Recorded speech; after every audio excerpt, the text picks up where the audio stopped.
Alright guys, today what we're going to be looking at is a new chapter, so hopefully you did well on your test. Once again, when I get back, I will actually grade those for you and let you guys know how you did. This new chapter is titled Atomic Structure, and so we're going to start looking at the atom, which is going to make like labs and everything in class a little bit more challenging because naturally we can't just bring atoms into the classroom. So we'll look at them more on a smaller scale. We'll use some models and that kind of stuff. So this section is actually, this is sections 1 and 3 if you're following along in the book. Your book kind of breaks it up into like earlier models of the atom in section 1 and then more modern atomic theory in section 3. So what we're going to be looking at is both of them together because it's a lot easier to go through all the models together rather than to break it up. And then we'll go into section 2 after that. Okay, so that's what we're looking at for this chapter. So if you are following along with your notes, then you can kind of take care of that and you can put those into your notes. Alrighty. Okay, so what we're going to do is we're actually starting way back, and this is almost 2,000 years ago. We're going to be talking about the ancient Greeks, and so there are two main philosophers slash scientists that we're going to be observing and talking about. Your book goes into it a little bit, doesn't like really expand on the ideas, so I'll just kind of briefly mention who they are and what they believed in. And so you can see I kind of have a symbol on here, and this is actually the four main elements that most people at the time believed to be true. So actually the guy who was in charge of this one, his name was Aristotle.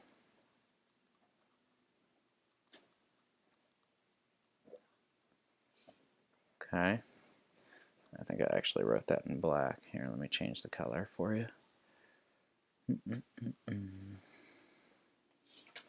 And so Aristotle is like a well-known scientist at the time. And so what we're looking at with Aristotle is he believed that, there we go, he believed that all the earth was comprised of four main elements, those elements being earth, fire, air, and water. And so if I'm looking at each and every single one of those, a little bit old for you guys, but kind of reminds me of the TV show Captain Planet. If you guys know what it is, then you'd kind of get an idea as to what I'm talking about. But basically, comprised of all four of these elements. And so if I was to say like a tree outside, I could say a tree to them might have been made up of earth and water, and they might not necessarily known that air goes in and out of the tree. So they'd say that a tree might be just made up of earth and water, because naturally there are some trees that, you know, produce sap, or if you cut them down they have a little bit of moisture inside them. And so Aristotle thought about this, and everybody believed him because he was a well-known and renowned scientist of the time. So basically Aristotle believed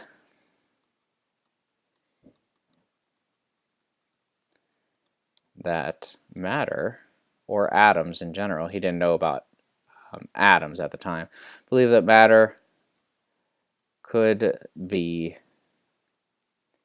cut infinitely.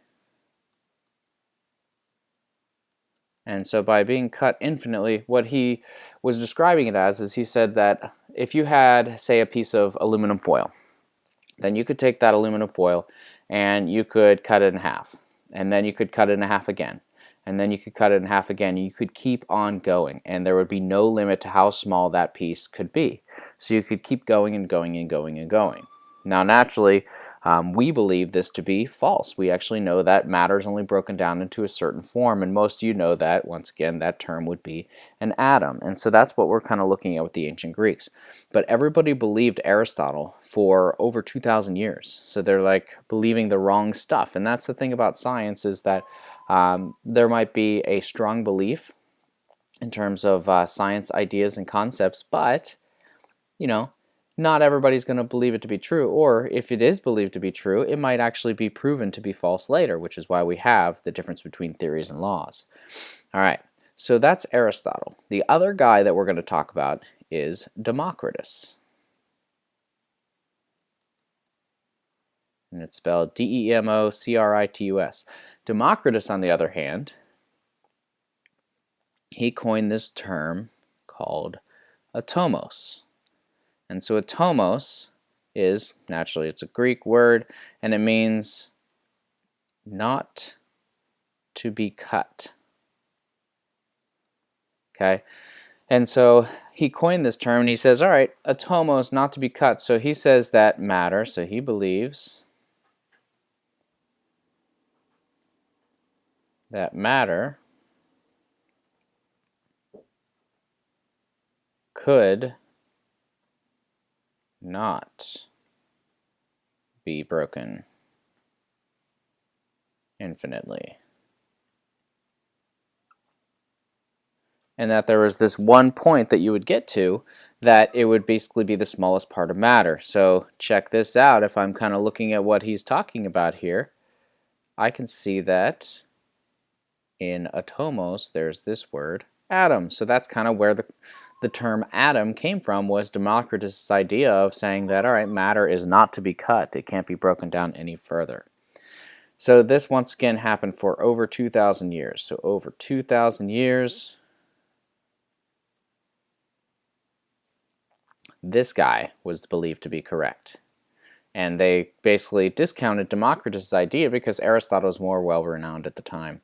And Aristotle was in with the church, and a lot of times in the past, the church would run a lot of the science. So if you were against the church, then everybody would be against you, and you would be shunned, or you'd be thrown in jail or exiled or whatever it would be. But you would be basically discredited. They would say that your theories are completely false until they are actually proven. So Democritus' ideas were not really believed to be true until 2,000 years later, when we come up with our first scientist that we're going to be studying these models, and his name is John Dalton. Okay, so if you wanted to add in John Dalton, I'll put in his first name here, John. So John Dalton comes along, and John Dalton comes up with this idea that is based off of Democritus's theories. So Dalton says that he believes that there are atoms. So he has 4 parts to his theory.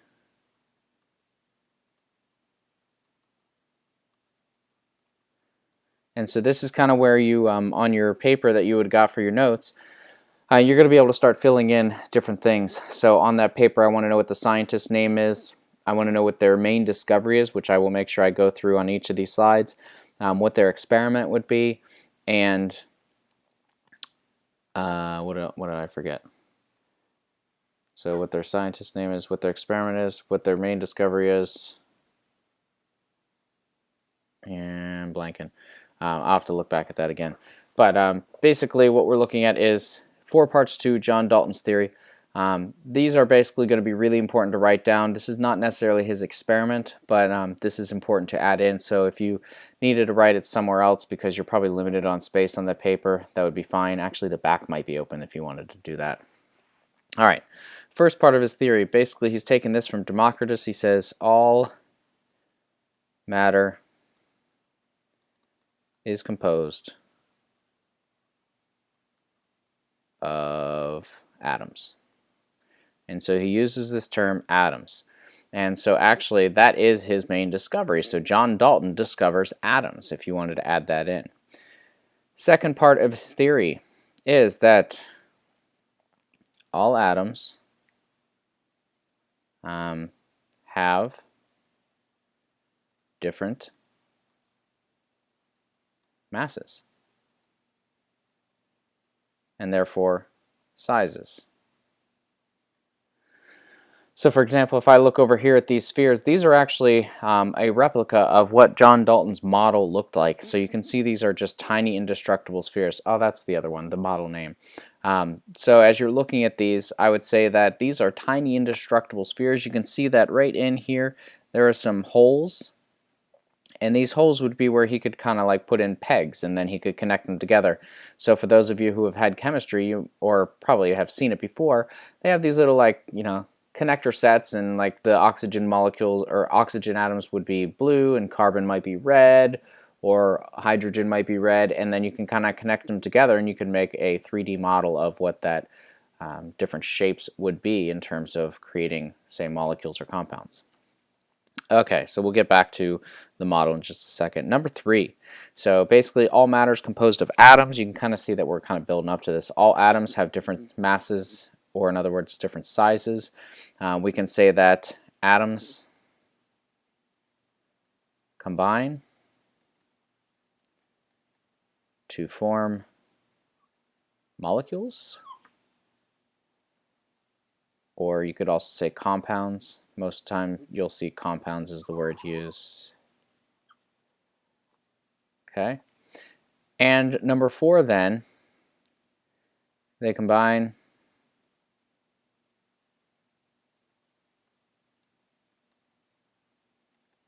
in the same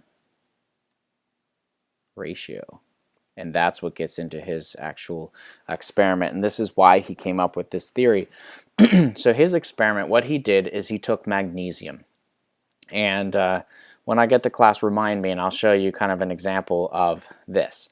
But basically, he takes magnesium, and if you've ever seen magnesium before, it's a silvery metal, and it is, let's see, let's get a silvery metal here. Actually, that'll probably be good. Okay, so it's a silvery metal, and it comes in a really thin strip. Go away. There we go. Okay, so it comes in a nice thin strip, and what you're going to do is you're going to light it on fire. And so that's what I'll try and remember to do sometime whenever I get back. So basically you're going to light it on fire on the end, and what happens is this is actually going to burn a brilliant white. And so what you would see is it's just going to shine a bunch of white light here that would once again signify it's a chemical reaction. But the most important thing about this is he took magnesium and he has oxygen. Okay. Now oxygen comes in the form of O2. It is called a diatomic molecule. So he is combining magnesium and oxygen together. And so you could write this in as your experiment, Mg plus O2, or you could write it in words. And so in doing so, what he discovered was each time that he did this, it actually would combine in the same exact ratio. So if he was using, say, 100 grams of, I'm trying to think which one it would be. Let's see. So magnesium 24, this would be 32. Yeah, okay. So if he was using 100 grams of oxygen, what he discovered then was that it was burning about 65.8 grams of magnesium, okay? And then if he was to use 1,000 grams of oxygen, then it would use up 658 grams of magnesium. And if he was to use 10 grams of oxygen, it would use up 6.58 grams of magnesium. So each time it had the exact same ratio, and you'll notice in each of those numbers I was giving you, the decimal would just move like one to the left or one to the right. So this is the experiment. So we have the experiment right here. We have the discovery right there. Here's the scientist's name, and the name of his model of the atom, it was called the billiard ball model.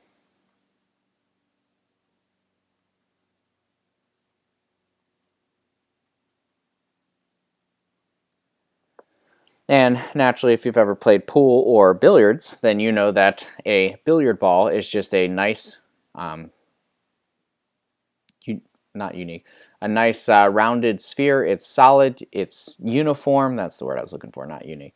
It's a uniform sphere, so there's nothing different about it. However, he also said then in number 2 here that these spheres can actually have different masses or sizes.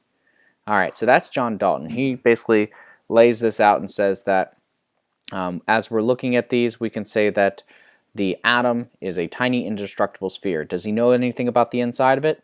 Nope. All he knows is that he's taking his theory from Democritus and knowing that each of these atoms are going to have different sizes. They're going to combine to form compounds or molecules, and they always combine in the same ratio. All right, our next scientist is, you probably have seen his name before. His name is J.J. Thomson. So I'll put in his full name here. So Joseph John. Joseph John, also known as J.J. Thomson. You can write the J.J. if you wanted to instead. So J.J. Thomson comes along, and now he's trying to kind of interpret the results from Dalton. So he agrees with Dalton that there are tiny indestructible spheres, but he wants to try and observe what actually happens inside the atom to see if there's anything else inside or if those are the smallest part. So what he does is he has this experiment right down here. So you can see this experiment here. He has this high voltage supply, so this would be like your battery. And he attaches the battery to two ends of what is called a cathode ray tube. So we're going to say that his experiment name is a cathode ray tube experiment. And so a cathode ray tube, ultimately all it is it's a sealed tube with a gas inside. It's at a lower pressure typically, and then inside the tube itself you can have this cathode and anode, or in other words a positive plate and a negative plate, and then there are leads or wires leading out so that you can connect it to a voltage supply. And so ultimately, it's kind of like the fluorescent lights that you would see in the ceiling. Those are examples of like a cathode ray tube in a sense, because they're a sealed container of gas, and then you can allow electric charge to pass through them, and it's going to create light. And that's what happens here. So if you were to look at this picture, you can see that there's this like beam right here, and you can see that there are arrows on it as well. So the arrows are traveling from here to here. And so as I'm looking, or actually no, they would actually travel from the opposite direction. Those are electrons. That's E minuses. My bad. And so as you are looking at these, it should be traveling from negative to positive because the electrons are going to build up on this negative plate. And in doing so, once it builds up so much, then they're going to fire across. It's kind of like creating plasma like we mentioned last chapter. And so as I'm looking at this, I can see that this beam typically would just shoot straight across here. So if I was to add in, we'll go ahead and put in this beam. Change color, there we go. Okay, so basically this beam would have carried straight across here, but instead in this picture it's bending up. So they are showing you that it's already bent. And this is what J.J. Thomson did, is he added this power supply, and then he knew that there were atoms of gas inside here, so if he passed electric current through it, he wanted to see if perhaps these particles would actually have a charge. And lo and behold, he found that they do, or at least he found one of them. And so he put a positive charged plate on the top of this and a negatively charged plate on the bottom. And so if I was looking at these, I would say that, would you say that a positive and a negative would attract or repel? Right, exactly, because we all know opposites attract, and that just, does that actually affect, like love life or anything? Who knows? But opposites attract in terms of a positive and a negative charge, or also in terms of magnets, like a north and a south pole. But as I'm looking at this, I would say that since this beam kind of went towards his positive plate and away from his negative plate, he was able to deduce then that these particles in here must have had a negative charge because they pushed away from the negative and towards the positive. So J.J. Thomson, we got his experiment down here. What he discovered was, it's called a corpuscle. And you're probably thinking, you're like, what the heck's a corpuscle? And a corpuscle is his term that he used for these negatively charged particles.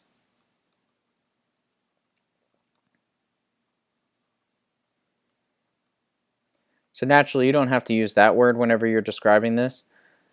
But there's another word that we could use. So negatively charged particles are what in an atom? So which one has the negative charge? Nope, not neutrons. Don't think like, neutron, negative. Be careful with that. Yeah, it is the electrons. So we're going to say that we can add in that the electron is what actually J.J. Thomson discovers. So he discovers this in this experiment. His experiment is known as the plum pudding model.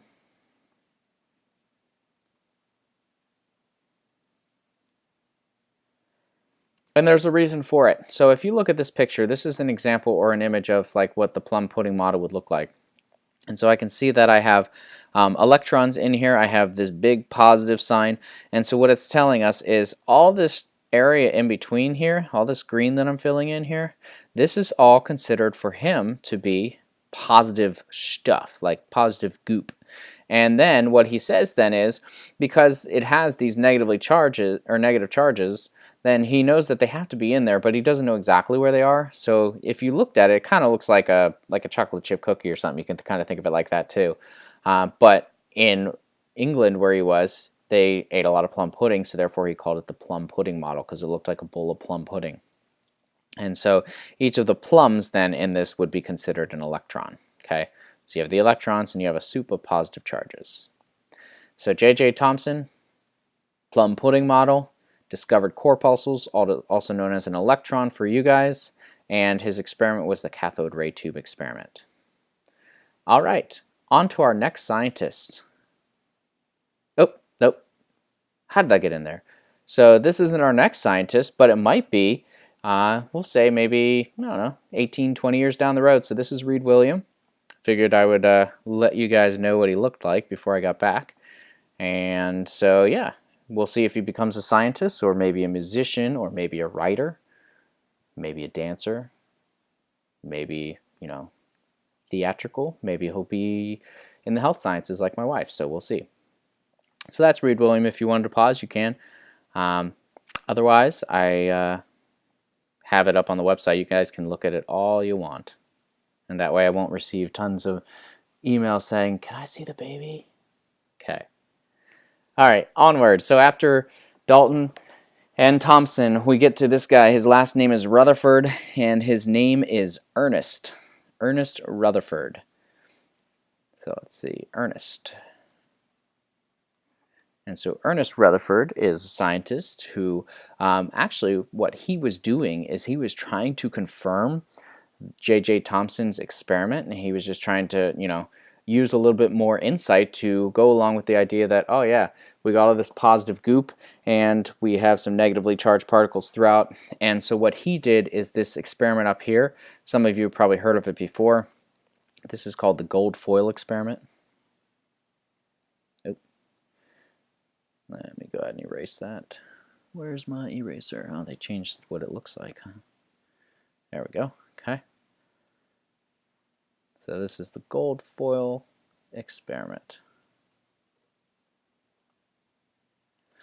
And so, like I mentioned, he was trying to prove J.J. Thomson's idea. So what he did is he had this lead block, and inside the lead block he had a radioactive material. And this radioactive material, naturally radioactive means that it's unstable and that the atom's going to break down. And so as it breaks down, it should form all these smaller particles, more or less. And these particles that he got were alpha particles.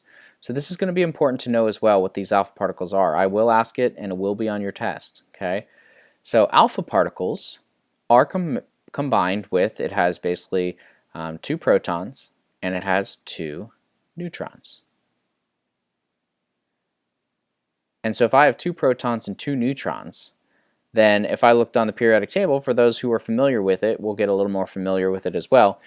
But 2 protons and 2 neutrons tell me that this substance is going to have an atomic number of 2, which makes it helium. So these are actually, you'll notice I didn't write that there are any electrons here. So this is just a helium nucleus. Okay, so alpha particles are helium nuclei.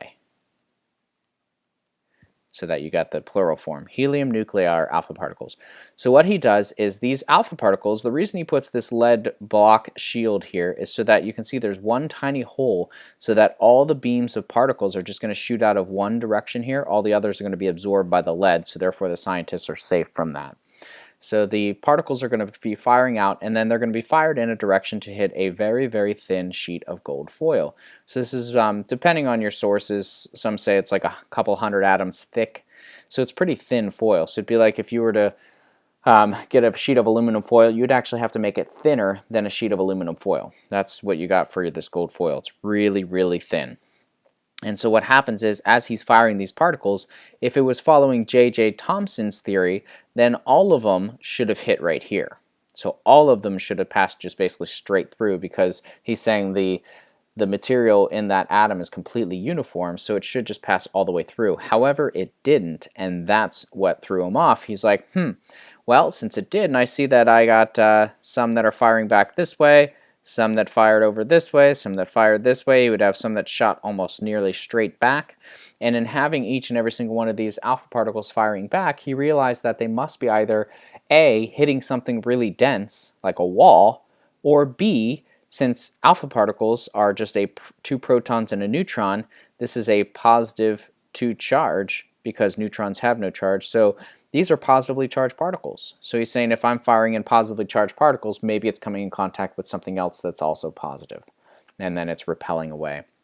So Ernest Rutherford uses the gold foil experiment. His model of the atom, it has different names. It kind of looks like Jimmy Neutron's model if you kind of think about it a little bit. But this one, actually, we would, with this part, we would just say get rid of this portion because at the time he didn't know that there would be protons and neutrons in there. So we're going to just say that it's completely filled in here. And so I would call this the planetary model. Or sorry, not the planetary. Take that back. Some call it planetary model, but I wanted to keep it specific and different because the next model, we're going to use that name. Okay, so this is not the planetary model, it's the spaghetti model is the way we're going to describe it. So that's another name that you might see. Spell it correctly. A lot of people have problems spelling the word spaghetti. So this is the spaghetti model. And the reason for it is because this one looks a little bit nicer, but sometimes, and if you looked in your book, you'll see it as well, that all these electrons, he knows that they're around the outside of this nucleus, but he doesn't know exactly where, so you'll just see like just different circles in a big mess, and it looks like scribbles, or in other words, spaghetti. Okay, so basically the spaghetti model, he comes up with, he discovers the nucleus, because he realized that since these alpha particles are firing in, they must be hitting something dense and also positive. So he knows that this nucleus is tiny and positively charged.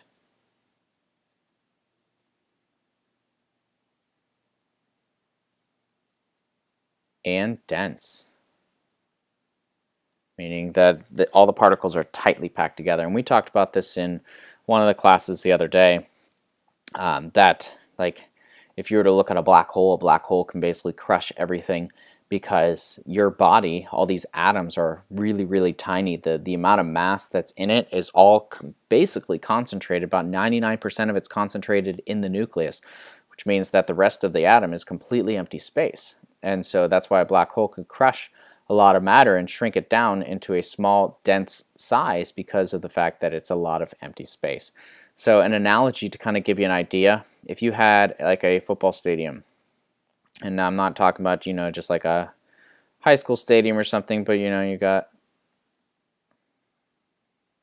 I don't know, we'll just make it, that looks like a, I don't know, a cake or something. But you got all these people in the football stadium. So this is a football stadium, and if you were like top view to then look at the top of the field, and in a football stadium there's like 100 yards and you have all your lines. If you were to go right to the center of the field at the 50-yard line and place a marble there, so you're just putting one tiny marble, not even the cat's eye, but like or the large scale marble that you'd be using, but just one tiny marble, then the marble would represent the nucleus of an atom, and then if you went all the way to the outskirts of this whole stadium, that would signify the outside of the atom. So like everything around that marble is completely empty space, which is crazy. That's how much empty space there is in an atom. So Rutherford does the gold foil experiment, he discovers the nucleus, and his model's name is the spaghetti model. Alright, don't forget about alpha particles, knowing what those are too. Alright, moving on. We have 3 more to go. Okay, so the next guy, this guy's name is Niels Bohr. Okay, so it's N-I-E-L-S. So Niels Bohr. And Niels Bohr comes along, and so Rutherford came up with the idea of the nucleus. So we knew that there was a nucleus and everything, which is awesome. However, we don't know anything else. We know it's positively charged and densely packed. We don't know anything about the electrons, and so that's what Niels Bohr focused on. And we'll do a little bit of this as well when I get back. I didn't want to take out all this equipment because it's pretty fragile, but we'll go through this one and we'll go through looking at Dalton's experiment as well, and that way you guys can kind of get a visual as to what the experiments looked like. And so Niels Bohr, what he did is he used a kind of like a cathode ray tube, similar to what Thomson had, except for in this tube it's sealed in, and what he sealed it in with would be hydrogen. So he had hydrogen gas sealed inside. And so as he had this gas sealed in, he realized that if he was to attach the positive and negative leads, he could create light. And then what he did was he used 2 slits, and that was just to once again centralize this beam. And when you pass light through a prism, then it's going to spread out and display. If it was like white light, it would just display all colors of the rainbow. However, when you're looking at just specific elements, it actually only shoots out particular colors. And so what this is called is this is an emission spectra.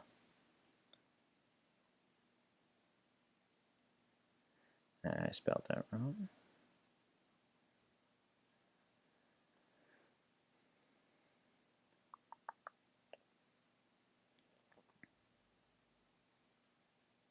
See, that doesn't look right either.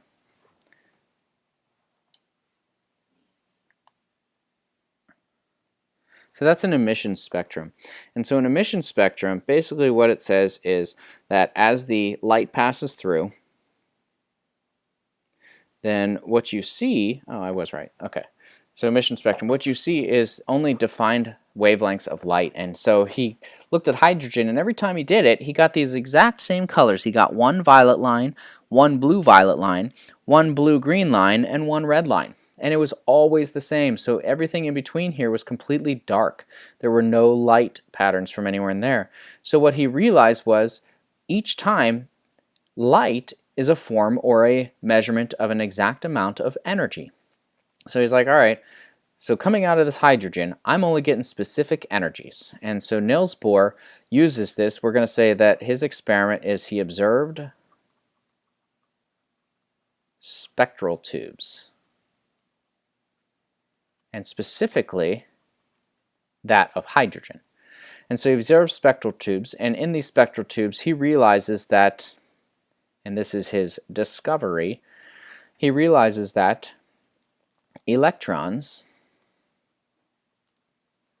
are in defined energy levels. And I will explain. So these are in defined energy levels. So his discovery is energy levels. And so if I look down here, some of you may have seen pictures like this before, some of you may not as well. But as the light passes through, each of these different colors are based on what happens with the electrons. So here would be your nucleus of the atom, okay? And so what happens is then you have electrons that are orbiting, not in concentric rings, but that's the way that his model looked like. So his model, he would say that here's your nucleus, and then around it you would have all these concentric rings, and these are terrible concentric rings, but we'll deal with it since I'm trying to draw these freehand. Okay, so here's your concentric rings. So basically he says that each of these rings is going to signify a certain amount of energy. The further away you get from the nucleus, the more energy you have. So as you're looking at this picture here, this n equals 1, that means that these are going to have the lowest amount of energy, so they're also known as the ground state. So if you wanted to add in all these little like vocab terms so you recognize it, this is your ground state. So the ground state is, I'll just put a GS, ground state. So the ground state is going to be where you have the lowest amount of energy, you're going to be closest to the nucleus, and so what happens then is if you say hit one of these electrons with some energy, so like if you shined light on these particles or you attach them to a charge like this, then the electrons are going to jump up an energy level because they gained energy. It's like if you give a little kid sugar, they're not going to be able to sit still. They're going to have to move around a little bit more. So then they want to kind of move around a little quicker, but you can't move around in a small circle quickly. You want to move around in a larger circle quickly. And so therefore, if they move around a little bit more, they have more energy, so they're further away from the nucleus, they have a higher energy level. But once they want to get rid of that energy, they're going to drop back down, and that's what's happening right here.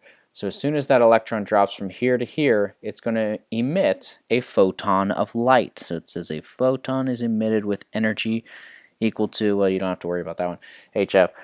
But the energy is emitted, and depending on if I jump from here to here, that's going to be a specific color.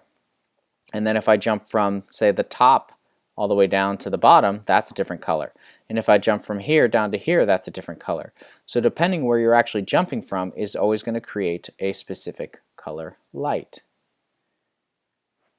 Okay, so as we're looking at these, I know that with hydrogen, it only has one electron, so that one electron is only going to reside in specific energy levels. It's not going to be gaining a ton of energy.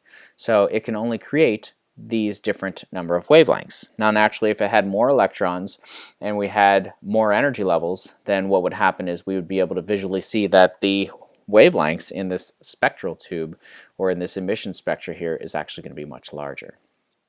Okay, so that's kind of what happened here. By the way, the other states here are known as excited states. So they are excited because they have energy. They're happy. Okay, so scientist's name is Niels Bohr. He observed spectral tubes. That's his experiment technically. Defined energy levels is what he discovered. And the name of his model, we're going to call this one the planetary model. And the reason we're going to call this one the planetary model is if you looked at this, it looks like these are all orbiting just like planets orbit the sun. Okay? All right. Finally, our last scientists that your book goes through is Erwin Schrödinger and James Chadwick. So I put them both on the same slide. Your book doesn't totally go into James Chadwick as much, but he's on the one page in the, I believe it's in between section 2 and 3, if I'm guessing correctly, or it might be at the end, but it basically shows each and every single one of the models of the atom in detail. There's more in there that we're not covering because naturally there's a lot of small advances that kind of helped with a lot of these guys. So that's Erwin Schrödinger and James Chadwick. And don't forget your umlaut over the O for Schrödinger. Otherwise, you would spell his name Schroedinger. So that's what the umlaut kind of does. It takes into account that there's an OE there, and it makes an sound, like Schrödinger. Alrighty. So these two guys actually didn't do a whole lot of experiments per se, and so you can kind of lump these two together as your last scientists. Mainly we're going to be focusing on Schrödinger here, but their experiment is that they did a lot of math. So you can just put they did mathematics, because ultimately what they were doing is looking at quantum mechanics, which is a very advanced high level of physics. And so what they did is they were observing using more or less like predictions and statistics and estimations, and they come up with ideas of what the atom would look like. So you'll notice that instead of this right here where we just have a nucleus like Rutherford, instead this is what our nucleus is going to look like, where we have defined protons and neutrons, because Rutherford knew that there were protons. But this is what we are discovering now. Okay, so this part is what Chadwick did, whereas this picture down here is what Schrödinger did.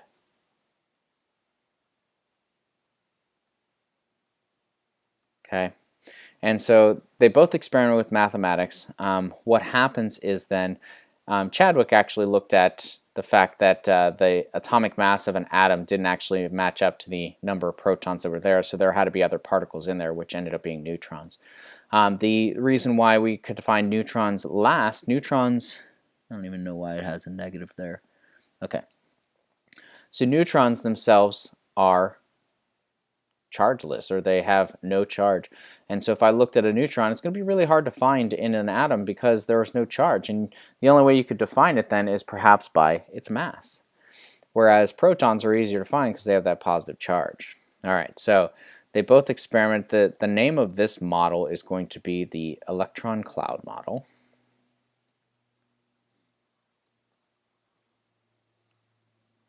And the reason for it, think about it this way. If you were thinking of a cloud, clouds a lot of times are made up of, we talked about it before, water droplets that are suspended in the air. But do you actually know exactly where all those water droplets are located? Could you like pick them out? No, you don't know exactly what's in a cloud. It's, foggy. It's an unknown. And so that's what's happening here. We're saying it's an electron cloud, so we don't actually know specifically where the electrons are, but you could statistically calculate where they would be located. And that's why their experiment was mathematics.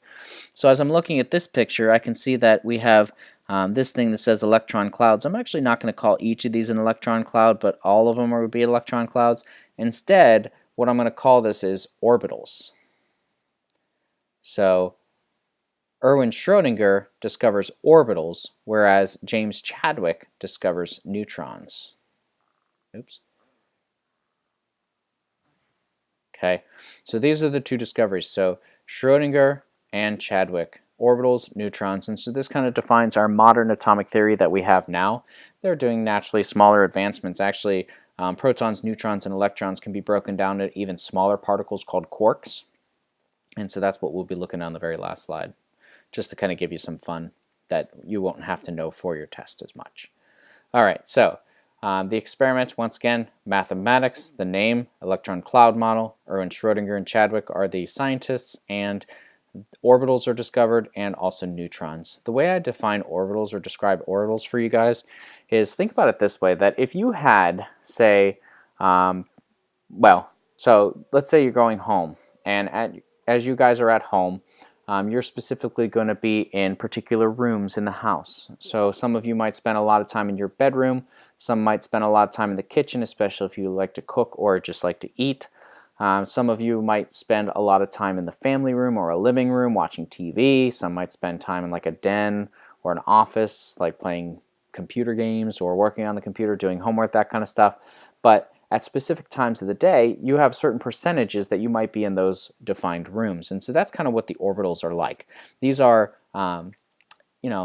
overall, roughly where the electrons should be located in a higher concentration. So you can see then that I would expect electrons to be in this region or this region or this region or this region, depending on what you would actually see. And so these orbitals, sometimes the way they're defined, you might see the first orbital, also known as an s orbital, is like just a sphere, whereas then a p orbital is like a balloon shape. And then a d orbital, you get this like ring involved, and then you get to an f orbital and it adds in another dimension, which I'm not going to go into for you guys. So all you need to know is just that they are orbitals and they are discovered. Alright, so like I mentioned, very last thing then. So there are things called quarks. So you can see that each of these, a neutron is broken down into 3 little tiny particles. Same thing with a proton. So each of these 3 little particles, you can see that the blue ones are the down quarks and the red ones are the up quarks. So a neutron is made up of 1 up quark and 2 down quarks, and a proton is made up of 2 up quarks and 1 down quark.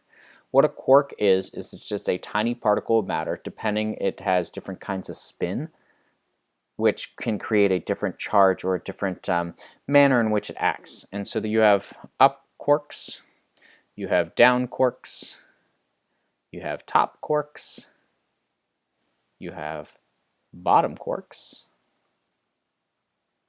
you have strange quarks, and you have charm quarks. And so that's just, once again, a little extra information. So all of these are going to help to make up all the different particles of matter that you would actually see in the world. Alright, so that is all of your models of the atom. Just remember that this is covering sections 1 and section 3.